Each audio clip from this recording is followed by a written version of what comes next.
culay oo ka mida muwaadiniinta jamhuuriyadda Soomaaliland maanta waxaan banaanbax shakhsi ah oo aan cid ugu helin aan ku qabanayaa afaafka hore ee maxkamadda cadaaladda adduunka ICJ. banaanbaxaygu wuxuu daaran yahay oo ujeedkiisu yahay in beesha caalamku ay aqoonsato si buuxda jamhuuriyadda Soomaaliland oo ah dal madax bannaan degan dimuqraadi ah مسؤول كنا رقمة سرين تشرعية لهنا تاريخ دير iyo xuduudo cayiman laakiin nasiib daro muddo dhowr iyo 30 sano ah aan beesha caalamka ka helin aqoonsi buuxa marka laga soo tago dalka Israa'iil oo noqday wadankii ugu horeeyay ee jamhuuriyadda Soomaaliland aqoonsada maxkamadan aan horteeda ku banaanbaxayo adduunka waxay u qaabilsan tahay cadaaladda dawladuhu markay isqabtaan iyada u garnaqda sidoo kale marka qaramada midoobay ama ururada kale ee caalamiga ahi ay u baahdaan inay siiso fasiraad sharciya arrin oo sharciyadeeda la saari waayay iyada loo yimaadaa oo fasiraad sharciya ka siisa sidaa darteed arrinta khilaafka soo jireenka ah ee u dhaxeeya jamhuuriyadda Soomaaliland iyo dalka ay jaarka yihiin ee Soomaaliya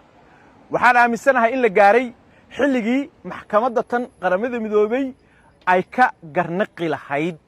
oo Soomaaliya ay runta u sheegi lahayd shalay jamhuuriyadda Soomaaliland iyada oo xor ah oo boqortooyadii Ingiriiska ka qaadatay xornimadeeda 26 Juun 1960 ayay 5 cisho kadib oo ku beegan 1 July iyadoo dalal badan ay ictiraafeen ay si iskeeda ula midowday Soomaaliya oo iyaduna markaa xornimada ka qaadatay Talyaaniga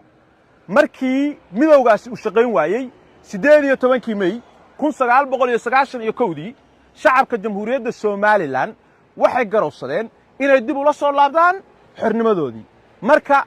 sharci bay u leeyihiin xaq bay u leeyihiin maxkamadan waxaan ku baaqaynaa inay ka garnaqdo waxaan ku baaqaynaa beesha caalamku inay ku dhiiradaan inay aqoonsi buuxa siiyaan jamhuuriyadda Soomaaliland si ay xubin uga noqoto qaramada midoobay jaamacadda carabta midowga Afrika adduunkana ay ula macaamisho isla markaasna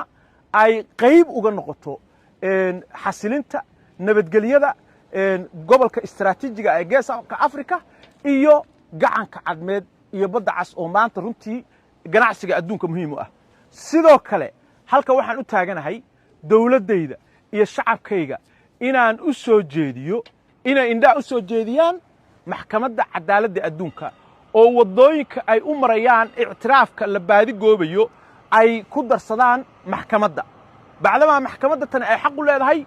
wixii dawladuhu iyo dalalku isku hayaan inay ka garnaqdo marka dawladayda shacabkayga waxaan leeyahay maxkamadda tan muhiimada la soo siiyo gaara dalal badan bay u garnaqday waxa ka mid ah dalka ina ku dhagan ee Soomaaliya oo ina ka dabalaalaada iyo Kenya badii ay isku haysteen halkana looga garnaqay saas darteed waxaan aaminsanahay haddii dawladda iyo shacabku ay iska kaashadaan oo maxkamadda tankiis laga furto maxkamaddu inay inoo garnaqi doonto xaqana ay ina sii doonto markaynu halka isla nimaadno